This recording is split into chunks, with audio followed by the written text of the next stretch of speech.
Estamos aqui mais uma vez. Seja bem-vindos. Seja bem-vindo para Enem Digital Gold. Por quê? Porque você vale ouro. Isso mesmo, estudante dedicado que está aí preparado, focado, aproveitando este momento, infelizmente, para que esteja aí brilhando. Sabe por quê? Porque diante dos pontos negativos da pandemia, tem aí os seus pontos positivos para quem está dedicado, para quem está focado, porque o número de vagas com certeza vai aumentar em relação ao número de candidatos. Diminuiu o número de candidatos. Então, dedicação, foco e perseverança que nós vamos conquistar essa vaga tão sonhada, tão almejada. Imagina você desfilando nos corredores da universidade. Você consegue, você consegue. Então vem comigo, viaja comigo e veja que legal. Show! Professor Edmárcio, geografia de uma forma diferente, de uma forma descontraída, mas focada no objetivo, em busca do conhecimento, porque é isso que você precisa. Tá aí, Edmárcio, Gel Show! Porque show, quando você faz gostando, você aprende com muito mais facilidade. É ou não é? E você não se desprende. Falar em não se desprender, chama a mãe, chama o pai, senta no sofá, foca, porque nossa aula já começou. Olha o nosso tema de hoje. Que maravilha! Indústria. Fases e modelos de produção. Ai, professor, isso aí, gente, indústria no Enem não cai. Despenca!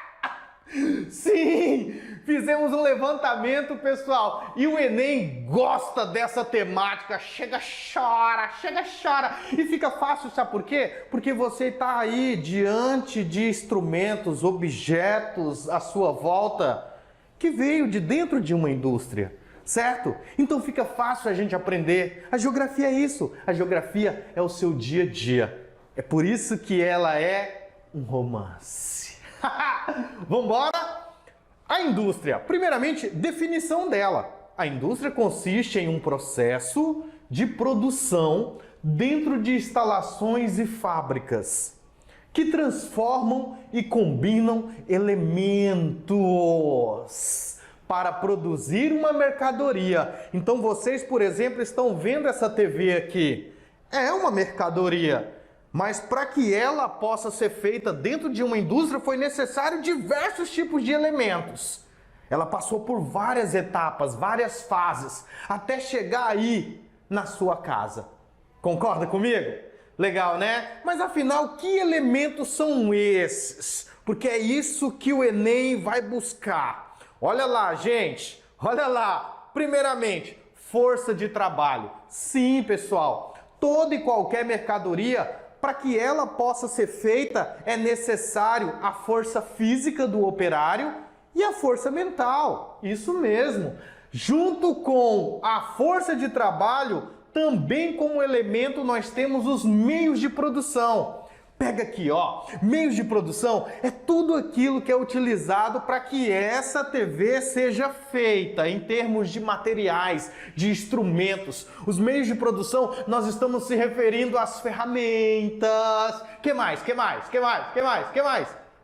Isso mesmo, focada em matéria-prima. Ferramentas são usadas para modelar, para manipular, para poder mudar a substância da matéria-prima para que ela possa ser transformada em outra coisa. Legal, né? Junto, força de trabalho, mais a adição, meios de produção, nós temos o quê? Forças produtivas. Pega isso, pessoal. Força de trabalho, mais meio de produção. Forma o quê? A força produtiva. Veja que Emoção. Tá vendo, pessoal? Nós temos aí as forças produtivas, que é formado pela força do operário, o trabalho e os instrumentos que são usados na produção formam a força produtiva. Junto com ela, olha para onde que a gente está caminhando. Olha para onde que a gente está caminhando. Força produtiva. Mas as relações de produção... Para, professor. Para. O que foi? Relação de produção?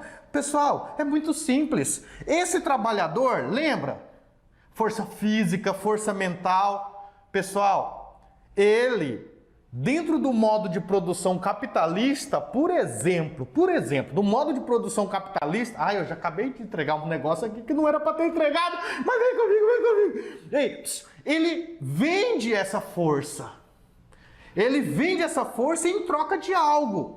Essa é a relação de produção. Esse operário, lá dentro da indústria, ele é chamado de proletário. E o dono dos meios de produção, o empresário, o empregador. Então esse operário, esse proletário, ele tem uma relação com esse empregador. Ele vende a sua força de trabalho e recebe algo em troca por isso. Essa é a relação de produção. Tá vendo? Tudo isso junto, forças produtivas, ferramentas, matéria-prima, fecha o olho, a relação que o operário tem com o seu patrão, tudo isso nós chamamos de... Eu já tinha dito, modo de produção, tá aí, focado. E eu tenho certeza que você acertou, respondeu corretamente. O que é o modo de produção? Recapitulando, porque isso aqui eu acabei de dizer. O modo de produção é a maneira pela qual a sociedade produz seus bens e serviços, como utiliza esses bens e serviços e como distribui esses bens e serviços. O modo de produção de uma sociedade é formado por suas forças produtivas e pelas relações de produção que são existentes nessa sociedade. Agora, pessoal, esse modo de produção, por exemplo, eu citei aí o modo de produção capitalista. E fica fácil para nós compreender o modo de produção capitalista porque a gente vivencia ele. É ou não é? Nós fazemos parte de uma sociedade capitalista. Só que existem vários modos de produção. Já existiram vários modos de produção, certo? Aqui, por exemplo, existem algumas imagens que retratam muito bem. Lembra da primeira? Legal, né? Provavelmente você já deve ter assistido algo. É uma sátira, né? Ele faz aqui uma pegada legal em cima de uma temática que a gente vai ver mais lá na frente. Charlie Chaplin, ele faz uma crítica sobre o modelo produtivo. Beleza, pessoal? Movimento repetitivo, né? Pessoa sempre parada ali na mesma posição. Opa, movimento em série dentro da fábrica, beleza? Opa, olha essa outra imagem aqui, esse outro modo de produção. Tá vendo, pessoal? Foram em busca do alimento para o sustento individual, coletivo, várias famílias juntas formando a mesma comunidade, diferente da nossa hoje, né? Cada um no seu quadrado, ado. Nesse tempo aqui, não. Opa, olha esse modo de produção aqui, já tá dizendo aí, né? É o escravista. Vamos ver mais para frente? Olha aqui, pessoal. Destacando.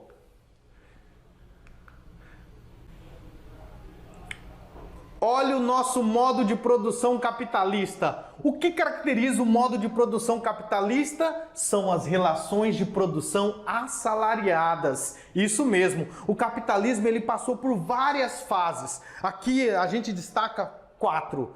Pré-capitalismo. Esse pré-capitalismo, pessoal, ele aparece com a decadência do feudalismo. Lembrando, pessoal, isso pode cair no Enem, então eu vou dar uma retomada aqui bem legal. Feudalismo.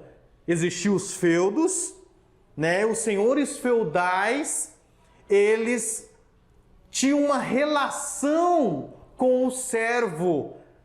Só que o servo de servidão em relação ao senhor feudal.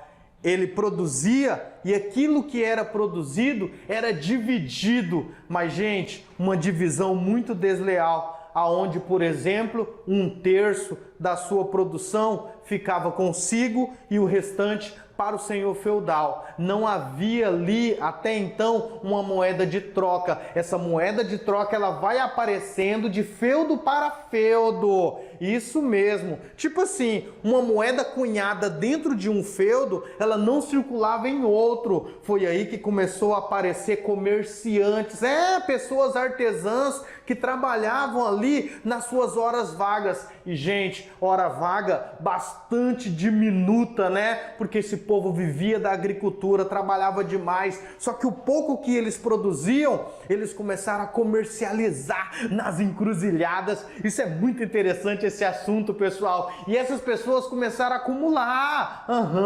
O tempo não demorou muito, não. Começou a aceitar a moeda de um feudo em outros. Esses servos, pessoal, agora começam a se tornar, sabe o quê? Burgueses. E é aí que o capitalismo começa a mostrar a sua cara. Tá vendo? A troca de uma mercadoria por moeda. Porque antes, pessoal, a troca de mercadoria era apenas na forma de escambo. Era troca-troca. Opa, não pensa besteira não. É tipo assim, eu tenho 1 quilo de feijão, troco por 1 quilo de arroz. Essa troca-troca, ela é chamada de escambo. Quando você pega uma mercadoria e troca por um valor, é porque essa mercadoria agora ela tem um valor taxado. Legal isso, né? Vamos para o capitalismo comercial? Muita atenção, tá, pessoal? Porque aqui, ó, é as metrópoles explorando as suas colônias. As metrópoles, né, por meio dos seus navegantes, iam até as colônias, exploravam o que elas tinham de matéria-prima, que no caso era necessário lá na metrópole, e voltava. Essa matéria-prima, pessoal, era transformada em mercadoria para vender, principalmente para as colônias. Eu costumo brincar dizendo assim, pessoal, é como se você pegasse a sua pele, entregasse para outra pessoa, é doído, né? E essa pessoa fizesse um casaco com a sua pele e depois tentasse te vender. É mais ou menos assim. A pele é minha. Minha, nesse período, não era visto dessa forma. Mas olha aqui, pessoal. Lembra? Nós éramos colônia de Portugal, correto? Mas tinha uma metrópole concorrente de Portugal que começou a se destacar além das outras. Nós estamos falando aqui da Inglaterra. E ali os burgueses que foram acumulando cada vez mais recursos, foram pensando em obter cada vez mais lucro. Porque esse é o objetivo principal do sistema capitalista, não é o lucro? Esses burgueses, pessoal, começaram a ter a visão em colocar o artesão dentro de um único espaço. Apesar que esse artesão ele já participava de certa forma de uma oficina. Porque nós estamos falando aqui do período manufatureiro. A manufatura é o momento onde o artesão, por exemplo, utiliza suas mãos e as ferramentas rudimentares para fazer um determinado tipo de produto. Quando esse artesão ele é contratado, ele passa a receber um espaço produtivo dentro da indústria. Mas essa mão de obra agora, pessoal, ela é comercializada. Antes, a oficina lhe pertencia, agora não. A sua força de trabalho pertence a uma outra pessoa. Nós estamos falando aqui já do capitalismo industrial. E esse capitalismo industrial, pessoal, ele está focado aonde? Em produção em larga escala. Para isso, a tecnologia começa a se fazer presente. As energias agora que antes era força humana, força animal, agora é movida por máquinas. O capitalismo industrial vem agora com uma roupagem aonde a produção em massa, ela está acima de qualquer coisa.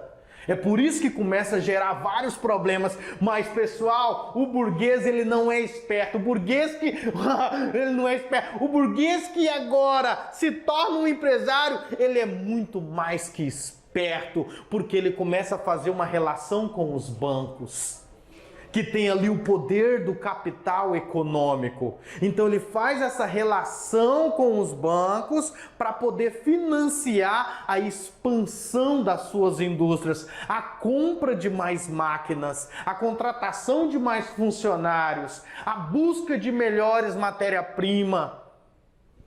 Nós estamos falando do capitalismo financeiro. Ficou fácil, não ficou, pessoal? Capitalismo comercial, metrópole explora a colônia, burguês acumula capital, investe na indústria, capitalismo industrial, aumento de máquinas dentro de uma instalação, dentro de uma fábrica. Essa fábrica ela se expande com o dinheiro bancário, capitalismo financeiro. E a tecnologia, pessoal, não para por aí. Vamos avançar? Depois dessa recapitulação, eu vou pegar o capitalismo industrial e joga aqui! Vem comigo! Primeira revolução industrial, pessoal. A primeira revolução industrial, ela surge em 1750 e vai até 1870. Não tem uma data chave, tá, pessoal? Não tem como definir quando foi que começou, porque foi um processo, beleza? Aqui nós temos um exemplo de uma máquina a vapor. Afinal, de uma forma bem genérica, como que funciona uma máquina a vapor, pessoal? Nós temos aqui a queima da principal matéria-prima para se gerar energia. Nesse período, na primeira revolução industrial, qual é? Carvão mineral. Agora, por que o carvão mineral, pessoal? Calma, não foi o único. Também colocou-se madeira vegetal. E o carvão mineral? Qual que é a diferença? Quando você assa carne aí, né? Ou melhor, quando você faz o seu churrasco. Quando você faz... Tá tão cara a carne. Quando você faz o seu churrasco, você utiliza carvão vegetal. O poder calorífico dele é menor que o carvão mineral. Lembrando que a matéria primária é a mesma coisa, é madeira. Só que o carvão mineral, pessoal, é a madeira que foi soterrada, passou pelo estado de petrificação, solidificação e se transformou nesse minério que emite um calor muito intenso. Esse calor, ele aquece uma caldeira contendo água e o vapor dessa caldeira passa por canos até chegar, pessoal, a uma válvula de escape. Essa válvula, ela vai fazer com que o cilindro trabalhe. Tipo assim, panela de pressão. Ei, ela não tem uma tampa ali, gurizão, para concentrar o vapor dentro dela? Você já percebeu no fogão ali quando a panela de pressão está trabalhando? Não tem um pino ali em cima que fica soltando o vaporzinho? Faz a experiência. Tampa aquilo ali. Brincadeira. Não faz isso não. Ei, guri, não faz isso não. Não faz isso não porque é necessário ter esse escape, certo? Já aqui, pessoal, não há esse escape, certo? É por isso que o pistão trabalha. Quando o vapor entra, ele é impulsionado, certo? Ele é impulsionado girando uma roda, ele vem, a roda gira. Quando a roda volta, empurra ele de volta. E o vapor gira, então é simples, sim. Você pode fazer uma máquina de vapor na sua casa utilizando a panela de pressão. Experiência, não coloque em prática, por favor. É perigoso. Vamos avançar. Tá aqui, pessoal. Como eu disse para vocês, a burguesia acumula capital, começa lá na Inglaterra e começa lá, pessoal, porque a manufatura dela, dentro dos elementos que fabricavam tecido, era muito intensa, era muito grande. É por isso que aqui surge a primeira máquina a vapor, que é a máquina de fiar tecido. Máquina de fiar tecido. É uma máquina a vapor que surge na Inglaterra. Essa máquina, ela é movimentada pelo carvão mineral.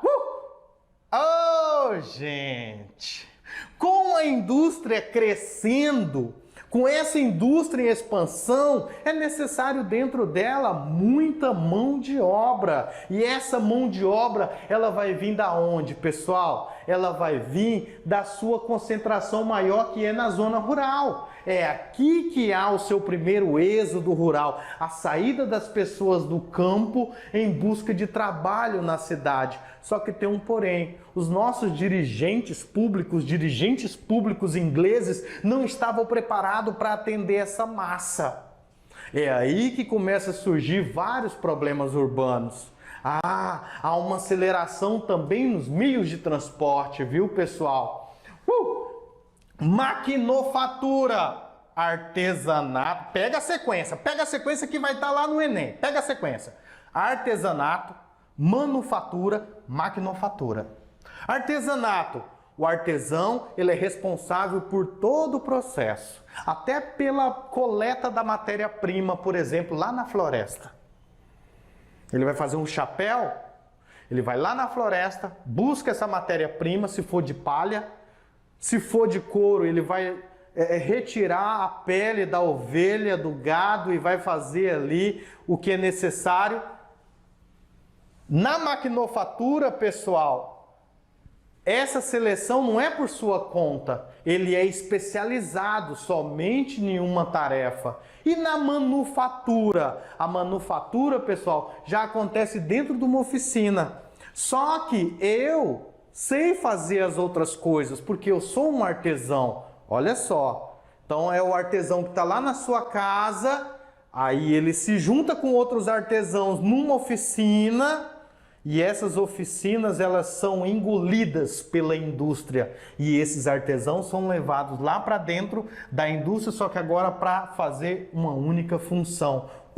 Produção em massa. É isso que visa a indústria. Como eu disse, pessoal, o transporte, ele é necessário para o deslocamento de matéria-prima e para o deslocamento de pessoas. O objetivo aqui é diminuir tempo, porque tempo é dinheiro. Pega isso, pessoal. Comunicação. Gente, era necessário sim ter uma comunicação mais rápida. A locomotiva aparece aqui, o navio a vapor aparece aqui. Então as pessoas começam agora a ter um contato mais rápido, mais próximo. Mas mesmo assim, comparado ao dia de hoje, era muito lento, mas em relação aos tempos anteriores já era uma evolução tecnológica. Você, por exemplo, se deslocar agora por meio de um navio que viajava a 20 km por hora. Antes, esse navio, ele utilizava a força do vento, que eram as caravelas. Olha a relação de trabalho dentro da primeira revolução industrial. Pessoal, muito precária. As pessoas trabalhavam horas e horas acima daquilo que seu biológico conseguia suportar. E outra, pessoal, dentro das indústrias não trabalhava somente homens. Ali também estava presente mulheres e, muitas das vezes, crianças, vendendo a sua força de trabalho por um valor irrisório, muito pequeno. Revoltas por conta desses problemas aconteceram. Duas de destaque, tá, pessoal? O ludismo e o kartismo. Pega isso. Pega isso, pessoal. Viaja comigo no ludismo e veja que loucura. Esses caras começaram a pensar o seguinte: essas máquinas estão sendo criadas e cada vez que cria uma máquina mais evoluída, demite um certo número de funcionários. O que nós vamos fazer para poder mudar essa situação? Lud, o nome do cara, teve a ideia: vamos quebrá-las. Começaram a entrar nas indústrias à noite, na madrugada, e começaram a quebrar as máquinas. Essa foi a primeira revolta, pessoal. Provocou um impacto? Sim, provocou um impacto. Essas pessoas, inclusive, foram organizando melhor a sua relação para poder ter força, para brigar pelos seus direitos.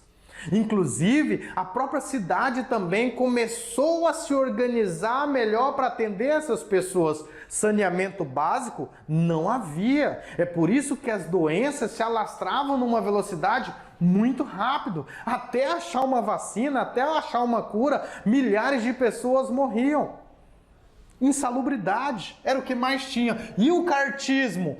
Pessoal, operários reunidos em associações, olha já o sindicato aparecendo, reunido em associações, eles começaram a enviar carta para o parlamento, colocando ali o quanto eles estavam insatisfeitos com aquela relação de trabalho. Eles queriam mudança. Ah, outra coisa, é nessa revolta aqui que eles também destacam a questão do voto. Nós também queremos votar, nós também queremos fazer parte dessa cidadania. Legal, né? Ludismo, cartismo, primeira revolução industrial. Agora vamos avançar, pessoal. Destacamos todos esses pontos principais, que é bem provável que venha aí alguma coisa neste Enem 2020. Então, muita atenção. E a gente vem agora para a nossa segunda revolução industrial. Uma data que é usada como referência. 1870 começa e 1945. Opa! Segunda Guerra Mundial. Tá, pessoal? Especialização do trabalhador é um destaque. Ou seja, agora, pessoal, eu passo por um processo de formação aonde eu vou me tornar um especialista. Só que essa formação ela acontece na prática. O grande empresário, ele tem essa visão organizacional da empresa, aonde cada um passa a ter um ponto específico dentro da linha de produção. Com isso, pessoal, cada um fazendo um serviço único, eu me torno expert naquilo que eu faço. Imagine se você somente aperta parafuso. Você vai apertar parafuso melhor do que qualquer pessoa, porque você é exclusivo naquilo. Com isso, nós aumentamos o quê? A produtividade. Pessoal, é nesse período, na segunda revolução industrial, é que o vapor, a máquina a vapor, ela deixa de ter essa visão destacada por parte do empresariado, porque agora aparecem duas fontes de energia de maior destaque. Primeira, eletricidade e segunda, combustíveis fósseis, petróleo, com destaque para o óleo diesel. A eletricidade, pessoal, ela vai ser usada para movimentar as esteiras. Nessas esteiras é que vai acontecer a fabricação em série. Opa! Larga escala. Esse é o foco do empresário. Tipo assim, pessoal, ó. Vai produzir panela. A produção é só panela. Aquela indústria ela vai ficar focada naquela mercadoria X. Legal, né? O petróleo, ele se destaca na indústria automobilística. É também na segunda revolução industrial que começa a aparecer a força dos bancos. Olha aí, pessoal. Sim, a necessidade da indústria agora é explorar outros espaços geográficos, explorar outros mercados, porque ela quer se tornar única dentro do processo. Então, para isso, ela começa a engolir as indústrias menores, fazendo aí fusão. Isso mesmo, pessoal. Opa, se eu tenho monopólio, tá? Se eu concentro esse monopólio somente na minha marca, na minha mercadoria, então eu decido o preço. Eu defino o preço que vale aquela mercadoria. E o consumidor, ele não tem para onde correr. Só tem aquela opção. Se aparecem outras marcas, outras indústrias menores, eu vou lá e faço uma oferta. Uma oferta, às vezes, um pouco mais generosa, além do que ela vale, só para eliminar. Olha que concorrência desleal, até porque um dinheiro acaba. Pessoal, neste momento, está aqui destacando o imperialismo. Essas grandes indústrias, esses grandes territórios buscando a ocupação de outros espaços geográficos que tem ali um poder menor. É o imperialismo. Grandes países se destacam nesse período, como por exemplo Inglaterra, Alemanha, Estados Unidos. Está em cena, pessoal. A Inglaterra, na segunda Revolução Industrial, ela já não é mais a rainha dos ovos de ouro. Agora, os Estados Unidos, ele está aqui como o cabeça desse imperialismo. Olha os modelos de produção. Vamos destacar aqui 2 modelos de produção que aparecem na segunda Revolução Industrial. Fordismo, Taylorismo. Pessoal, na indústria automobilística entra em cena aqui Ford, Henry Ford. Ele cria, olha a visão do cara, que loucura! Olha a visão. Pega comigo. Ele está vendo que o funcionário, o empregado, ele se desloca para poder buscar a matéria-prima, ele se desloca para poder buscar a ferramenta, ele se desloca para poder fazer N coisas. Ford quis otimizar esse tempo. Ou seja, ao invés do funcionário se deslocar para buscar a matéria-prima, essa matéria-prima vai chegar até ele. Como nós podemos fazer isso?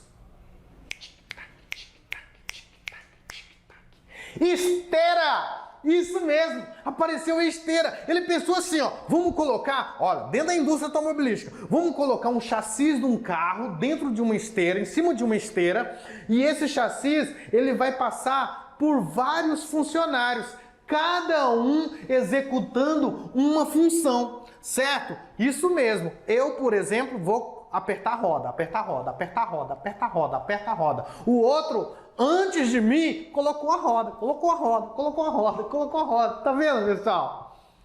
É aqui que entra a questão da especialização do trabalhador. Ele está se tornando especialista naquilo.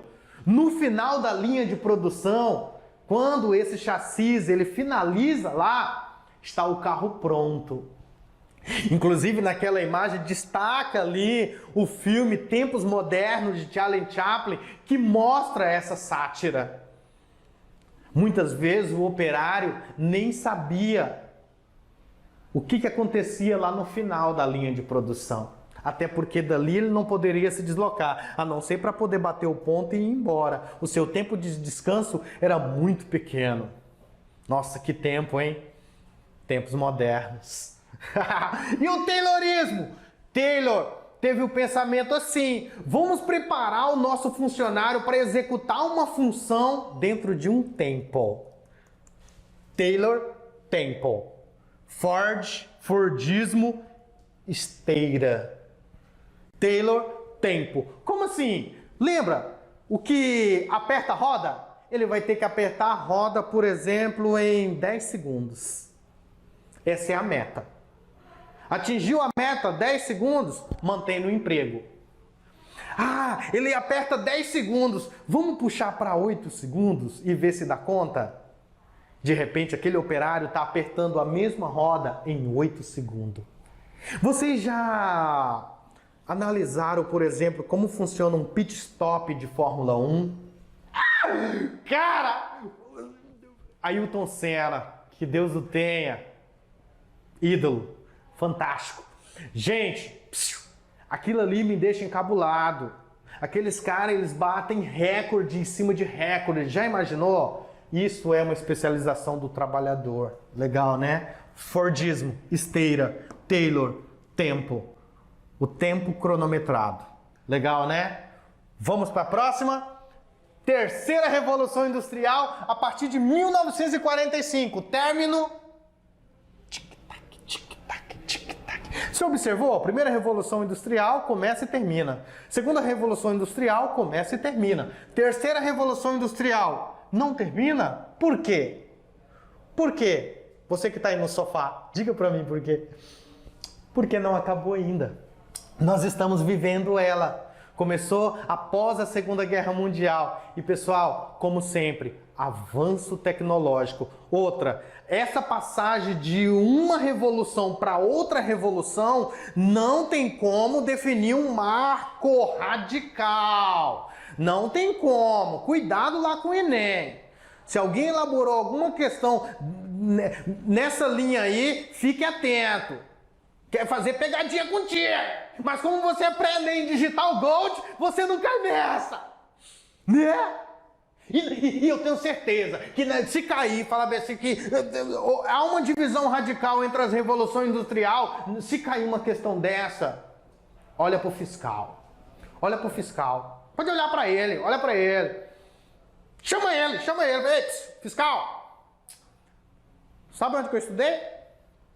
Além da escola convencional, fala o nome da sua escola. São professores que também dedicam, né? Que dá o sangue para que você possa aprender. Mas aí você fala para ele. Pré-ENEM Digital Gold. Fala alto para todo mundo ouvir. Desconcentra um pouco. Mentira, gente. É brincadeira. Não faz isso, você vai ser eliminado. É brincadeira. Não faz isso. Ei! Revolução técnica, científica ou informacional. Cuidado com esse informacional. A terceira revolução industrial é a revolução técnica e científica. É a ciência que agora está sendo usada dentro da indústria, visando o aumento da produtividade. Pessoal, é a importância do conhecimento aparecendo para aumentar essa produção. Veja que legal, pessoal. Olha esse avanço tecnológico. As indústrias agora elas estão focadas naquilo que torna essa produção muito mais rápida, com menos dinheiro, com qualidade, eficiência. Para isso, pessoal, o investimento em tecnologia é grande e começa a diminuir o número de trabalhadores cada vez mais dentro da fábrica. Observa que essa diminuição de trabalhadores, pessoal, ela foi gradativa desde a segunda revolução industrial. Só diminuindo trabalhadores. Observa que as máquinas estão cada vez mais assumindo os postos de trabalho. Olha a indústria de ponta aqui, por exemplo. Presente dentro da indústria, a informática, a robótica, a mecatrônica, a biotecnologia. São exemplo de elementos que são usados dentro da indústria de ponta. E pela primeira vez, nós citamos aqui a robótica. São os robôs executando trabalho humano. Robô não descansa. Robô não reclama por tempo de trabalho a mais. Mas aí, pessoal, a gente faz uma crítica. Essa mão de obra que está sendo descartada, nós precisamos pensar nas próximas gerações. Só que você já observou que quando você busca uma formação, você se qualifica E para você, sempre vai haver algum posto de trabalho. Então, parabéns para você que está aí no Pré-ENEM Digital Gold. Agora é um papo sério, um papo reto. Porque você está almejando uma qualificação, você quer alcançar um sonho. Saiba que muitos neste momento estão de braços cruzados.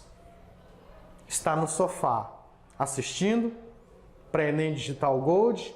Não, está na sua preguicite, na sua preguiça crônica. Então, parabéns para você. Só que essa não é a última aula. Continue, focado. Vai ter momento de desânimo? Claro, vai ter. A superação vai acontecer quando você, por exemplo, falar hoje não, agora eu vou assistir, agora eu vou estudar, agora eu vou escrever, agora eu vou ler, agora eu vou calcular. É isso aí, é isso que vai tornar você uma mão de obra qualificada. E agora, pessoal, é isso que o mercado precisa. Tá? Para você sempre algo vai existir. Indústrias de pontas. Olha só as indústrias agora, pessoal. Elas começam a se concentrar em determinado espaço geográfico. É uma política para poder tornar a cidade mais habitável. Nós não podemos colocar, por exemplo, as indústrias em qualquer lugar, junto, por exemplo, com um bairro, com um residencial. É necessário uma concentração. Por exemplo, aqui em Cuiabá nós temos o distrito industrial. Só que aqui o tecnopolo que a gente está dizendo são as indústrias de tecnologia de ponta. E aqui, pessoal, a gente tem um destaque. Ela não é científica, não é a revolução científica, a importância não é o conhecimento. Fala para mim, aonde está o conhecimento? Tic-tac, tic-tac, tic-tac, tic-tac, tic. Boa, acertou. Dentro da universidade, dentro das faculdades. Então, as indústrias de ponta, elas se aproximam das universidades. Tá vendo que legal? Ali gera o tecnopolo. Um dos mais abrangentes, por exemplo, é localizado no Vale do Silício, nos Estados Unidos. O avanço tecnológico. Pessoal, nós temos aqui, por exemplo, os modelos de produção que surge dentro da terceira revolução industrial, como por exemplo, o toyotismo e o volvismo. Agora, o que destaca no toyotismo e no volvismo? Preste atenção, nós já acabamos de falar do fordismo, falamos também do taylorismo e agora toyotismo e volvismo. Toyotismo, pessoal, é a Toyota que organizou a sua indústria aonde o operário, o funcionário, ele é multifuncional. Ele não é especialista numa única tarefa. Ele executa todas as funções. Se faltar o colega, ele cumpre aquela tarefa numa boa. Olha que legal, tá vendo, pessoal? O cara é bombril, 1001 utilidade, sem fazer propaganda, desculpa aí. Volvismo! Olha, o nome já diz volvismo, foi dentro da indústria volvismo. Isso mesmo, o operário, ele se envolve. O volvismo, o operário se envolve e participa de todo o processo produtivo, inclusive nas decisões políticas da empresa. Se você for parar para pensar, quando a pessoa ela se sente parte do processo, ela se envolve, ela dedica, ela persevera. Ela luta para que aquilo ali dê certo. Tá vendo? Ela vai de corpo e alma. A distribuição também dos ganhos, ele é uma distribuição de uma forma mais coletiva. Olha o volvismo. Legal, né, pessoal? Agora, olha o que aparece em cena. Olha o que nós temos aí agora, pessoal. A quarta revolução industrial. Só que, pessoal, isso aqui não é definitivo ainda. Lembra quando eu falei para você que a terceira revolução industrial ela não tem um término? Não tem um término, pessoal. Só que alguns pensadores já estão acreditando que essa fase ela pode ser denominada como uma das revoluções industriais. Por exemplo, a quarta, que seria uma revolução digital. Eu destaquei aqui para vocês uma imagem de um robô, certo? Visualizando aqui um diagrama, um organograma. Observa, pessoal. Olha o que destaca a quarta revolução industrial. Transição dos avanços tecnológicos, a automatização das fábricas, sistemas cyberfísicos. O que é esse sistema cyberfísico, pessoal? É, por exemplo, elementos computadorizados que executam uma determinada função. É um computador, por exemplo, que comanda ar-condicionado, ou que programa o momento que a geladeira vai descongelar e vai congelar de novo, sozinha, sem ninguém programar. Tá vendo? Sistema cyberfísico. Dentro da empresa, por exemplo, ela controla o estoque. Tá acabando a matéria-prima, ela comunica à central que aquela matéria-prima está finalizando. Ou ela comunica um outro robô para que envie mais matéria-prima para a esteira. O sistema cyberfísico. Interessante, né? Nanotecnologia. Os elementos estão ficando cada vez menor e mais eficiente. Porém, há uma dúvida na questão da durabilidade. Neurotecnologia aparecendo em cena na quarta revolução industrial. Impressão 3D.